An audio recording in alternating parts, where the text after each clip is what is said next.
Meski hingga saat ini harga beras di pasar tradisional Kota Palembang masih di kisaran Rp15.000 per kilogram atau belum kembali ke harga normal, namun untuk ketersediaan pasokan selama bulan suci Ramadan maupun juga Lebaran masih dijamin aman oleh pihak Dinas Perdagangan Kota Palembang. Kepala Dinas Perdagangan Kota Palembang Isnaini Madani mengatakan, meski harga beras belum turun ke harga normal, namun ketersediaan pasokan beras dijamin aman bahkan hingga melewati Idul Fitri.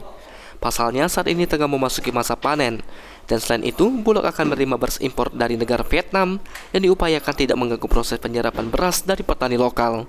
Berdasarkan data, Perum Bulog di Sumsel Bubble akan menerima impor beras dari Vietnam sebanyak 17.000 ton, sehingga dipastikan pasokan beras di Sumsel dan juga Bubble akan aman hingga 3 bulan ke depan. Stoknya masih ini, kemarin kita koordinasi dengan Bimwil Bulog, stok sangat mencukupi. Sampai bulan berapa itu Pak? Nah kalau sampai bulannya udah detail itu teknis kita udah ini. Tapi kalau Bimwil Bulog langsung Ibu Elis ya, kemarin kita sowan ke sana, kita sekaligus saya perkenalan, audiensi. Dijamin untuk selama bulan Ramadan dan hari Lebaran, stok beras dijamin aman.